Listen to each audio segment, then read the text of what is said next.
Hello दोस्तों, आप सभी का स्वागत है अगस्त्या क्लासेस के ऑनलाइन प्लेटफॉर्म पे। आज हम फिर से आपके सामने उपस्थित हैं अगले 20 प्रश्नों के साथ। इतिहास के ये प्रश्न होंगे और इस प्रश्न में देखिए कि ये वैदिक सभ्यता से ही होंगे। किससे होंगे? वैदिक सभ्यता से ही प्रश्न होंगे। पीछे भी आपको हमने 20 क्वेश्चन वैदिक सभ्यता के बताए हैं और ये वैदिक काल का पार्ट 2 होगा। तो बिना समय गंवाए हम लोग बढ़ते हैं आगे अपने प्रश्नों की तरफ। तो सबसे पहला प्रश्न हमारा कह रहा है कि ऋग्वैदिक जनसभा जो न्यायिक कार्यों से संबंधित थी, ऋग्वैदिक जनसभा जो न्यायिक कार्यों से संबंधित थी, ये क्या होगी? सभा, विधा, समिति, उपयुक्त में से सभी। पूछा जा रहा है कि जो जनसभा है वो न्यायिक कार्यों से संबंधित थी, तो ये कौन सा हो जाएगा जी? फटाफट से बताना है। चलिए, तो पूछा जा रहा है कि जो न्यायिक जनसभा है वो कहाँ से था? जनसभा ये न्यायिक कार्यों से संबंधित था।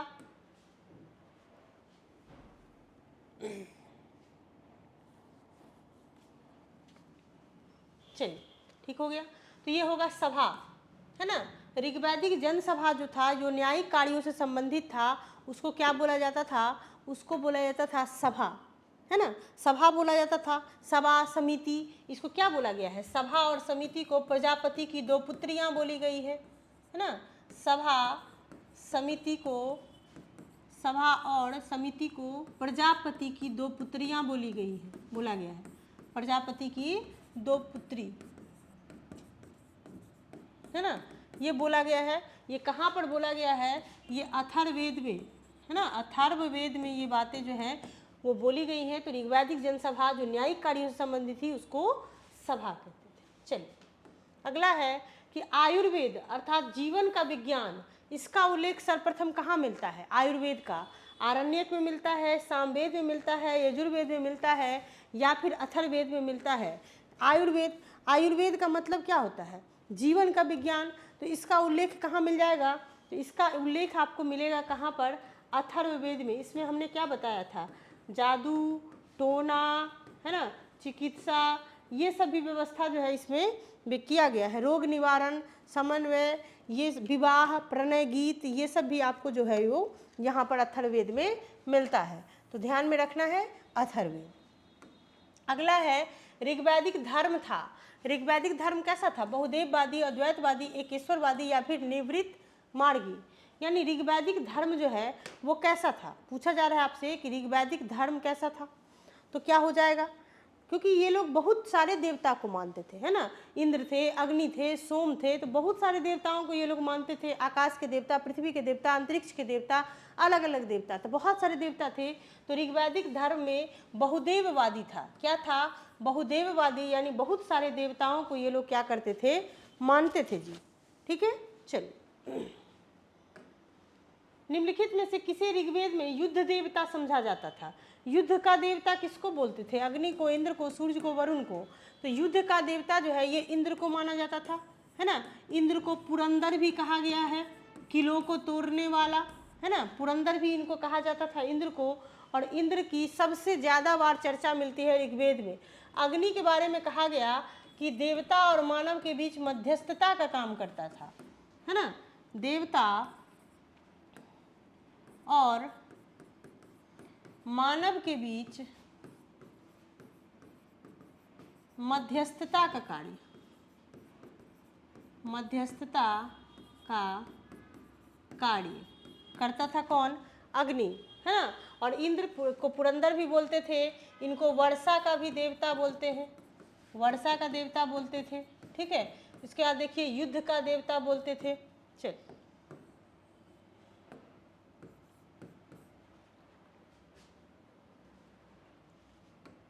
आगे है कि 800 से 600 ईसा पूर्व का काल किस युग से जुड़ा है? ब्राह्मण युग, रामायण युग, सूत्र युग, या महाभारत युग। तो 800 से लेकर के 600 ईसा पूर्व का जो काल है इसको क्या कहा गया?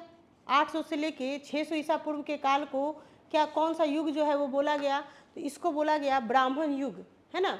ब्राह्मण युग क्यों बोला गया? ब्राह्मण युग, है ना, क्यों बोला गया? तो ब्राह्मण ग्रंथों का देखिएगा, ब्राह्मण ग्रंथों का प्रणयन युग इसको जुड़ा हुआ है।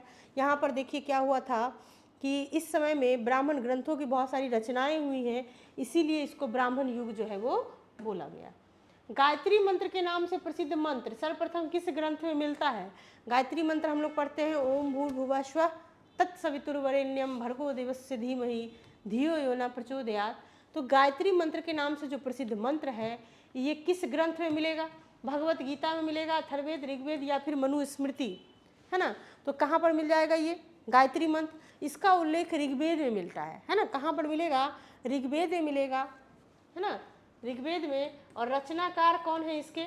रचनाकार है विश्वामित्र, है ना, विश्वामित्र। और सवित्री देवता, है ना, कहा गया कि सवित्री देवता जो है, सवित्री देवता पर ये लिखा गया है गायत्री मंत्र, ठीक है। सूर्य देवता या सवित्री देवता भी बोला गया इसको। किस में अध्यथी में है, किस मंडल में है ऋग्वेद में? तो तीसरे मंडल, है ना, ऋग्वेद के तीसरे मंडल में है ये गायत्री मंत्र। रचनाकार विश्वामित्र हो गए, सवित्री देवता को समर्पित यानी सूर्य देवता, है ना, सूर्य देवता को समर्पित है ये मंत्र। चलिए आगे बढ़ते हैं। अगला है सर्ग, प्रतिसर्ग, वंश, मनवंतर और वंशानुचरित संकेतक है। किसका? वेद का, पुराण का, उपनिषद का या फिर सूत्र का? सर्ग, प्रतिसर्ग, वंश, मनवंतर और वंशानुचरित, ये किससे संबंधित है ना? तो ये हो जाएगा पुराणों से संबंधित है। ये पुराणों के 5 प्रकार के विषय है, तो पुराणों से संबंधित है। ये 5 है, 1 2 3 4 5 है। 5 प्रकार के क्या है? ये पुराणों के विषयों का वर्णन करता है। इसमें देखिए सर्ग है, प्रतिसर्ग है, वंश है, मनवंतर है, वंशानुचरित है, ठीक है। सर्ग मतलब हो जाता है बीज, है ना, सर्ग मतलब बीज। या फिर देखिए कि सृष्टि का पुराण हो जाता है ना। प्रतिसर्ग कहते हैं कि प्रलय के बाद जो फिर से सृष्टि बनती है उसको प्रतिसर्ग कह देंगे। वंश हो गया कि देवता और ऋषियों के वंश, वृक्षों का वर्णन मिलता है इसमें। मनवंतर जो है, तो मनवंतर में कल्प के महायुगों का क्या दिया गया है? वर्णन दिया गया है। चलिए, तो ये सभी क्या है? पुराणों के अंग है। श्रीमद्भागवत गीता मौलिक रूप से किस भाषा में लिखी गई थी? संस्कृत में, उर्दू में, हिंदी में, पाली में? मौलिक रूप से जो है श्रीमद्भागवत गीता जो है वो किस भाषा में लिखी गई थी? मूल रूप से इसकी रचना जो है वो संस्कृत भाषा में ही की गई थी, है ना। मूल रूप से संस्कृत भाषा में ही की गई थी। चलिए, महाभारत मूलतः किस रूप में जानी जाती थी? महाभारत का नाम क्या था? बृहत कथा, ब्राह्मण, बृहत संहिता, जय संहिता। तो क्या हो जाएगा? महाभारत का नाम था जय संहिता, है ना। 2 महाकाव्य है, 2 महाकाव्य है। एक है महाभारत और दूसरा है रामायण, ठीक है। ये 2 महाकाव्य है। तो महाभारत का नाम, पुराना नाम क्या था? जय संहिता। हिंदू पौराणिक कथा के अनुसार समुद्र मंथन हेतु किस सर्प के ने रस्सी के रूप में स्वयं को प्रस्तुत किया? है ना, हिंदू पौराणिक कथा है कि समुद्र का क्या किया गया था? मंथन किया गया था जी, है ना। समुद्र जो है इसका मंथन किया गया था। तो यहाँ पर क्या था? एक पर्वत को रखा गया था और इस पर्वत में ऐसे रस्सी की तरह सांप जो है लपेटा हुआ था और एक तरफ देवता लोग थे, है ना, एक तरफ देवता लोग और एक तरफ असुर लोग थे। और ये समुद्र का मंथन जो है वो हो रहा था। इस मंथन में बहुत सारी चीज़ें भी निकली।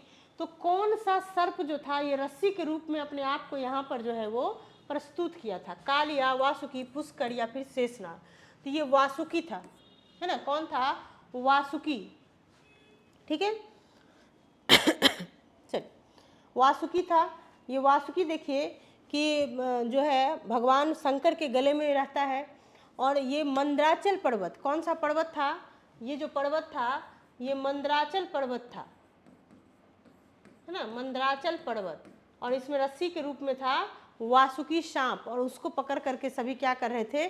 खींच रहे थे, है ना। चल, सत्यमेव जयते शब्द कहाँ से लिया गया है?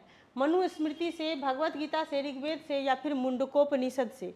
तो पूछा जा रहा है आपसे कि सत्यमेव जयते शब्द जो है ये कहाँ से लिया गया है?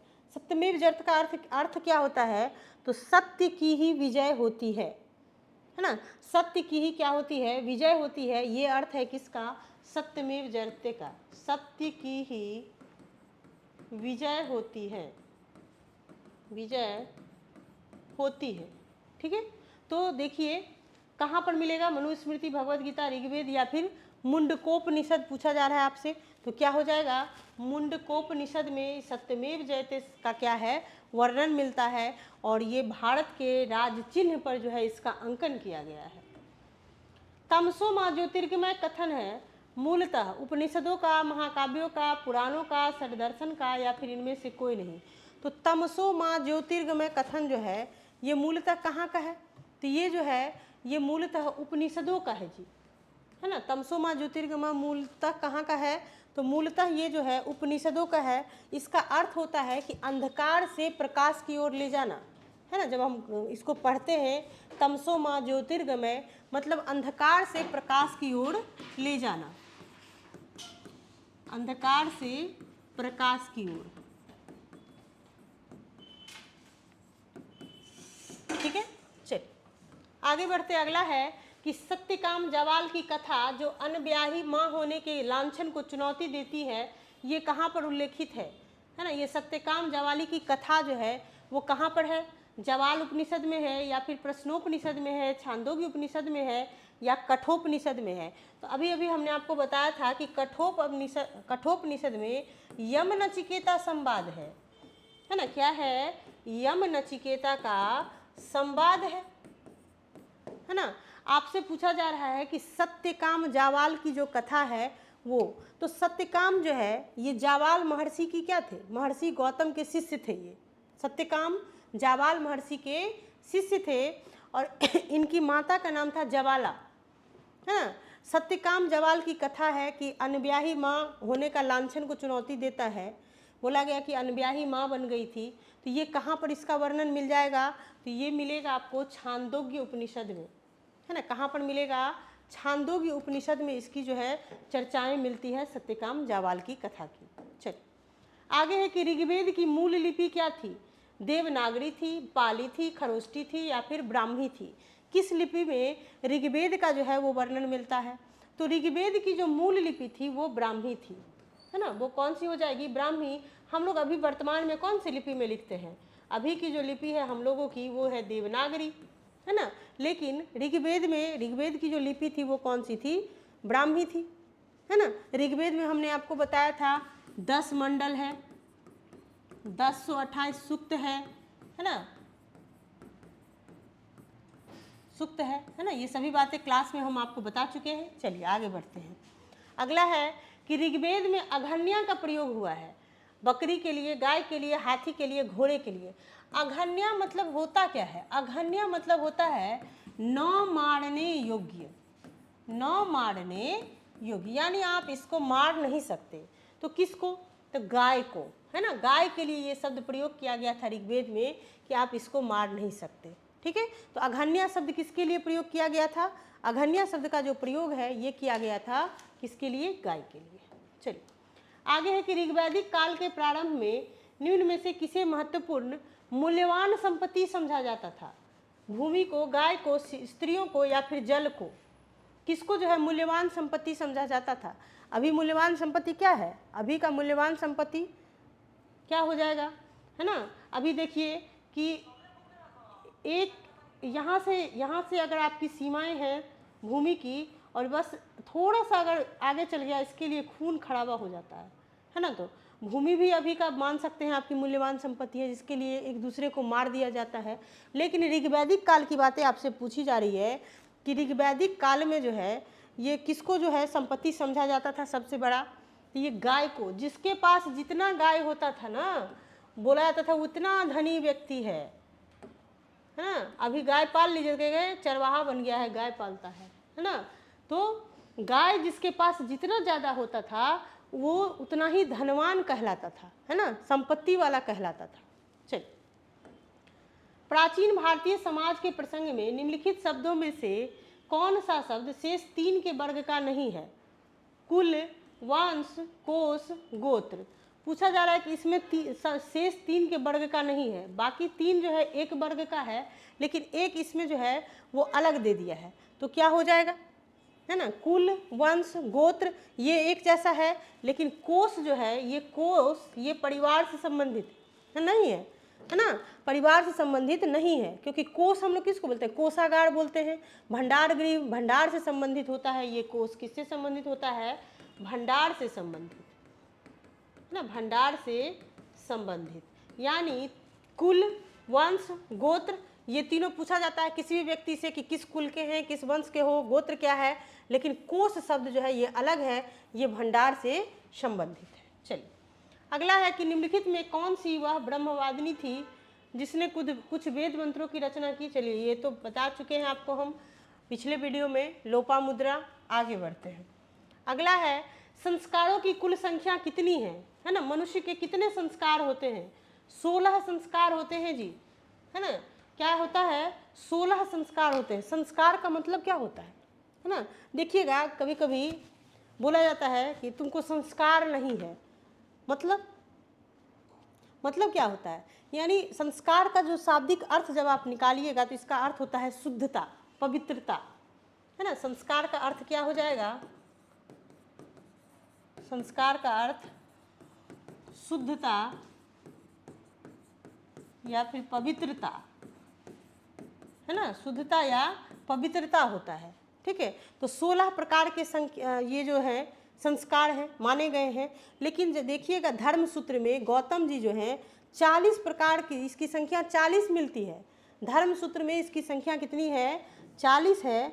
लेकिन बाद में जो स्मृति वगैरह की रचना हुई है उसमें 16 संस्कारों की जो है वो चर्चाएं की गई है। और आज भी यही 16 संस्कार प्रचलित हैं।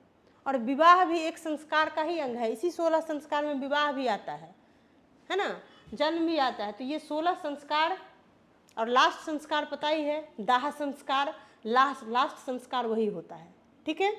चलिए,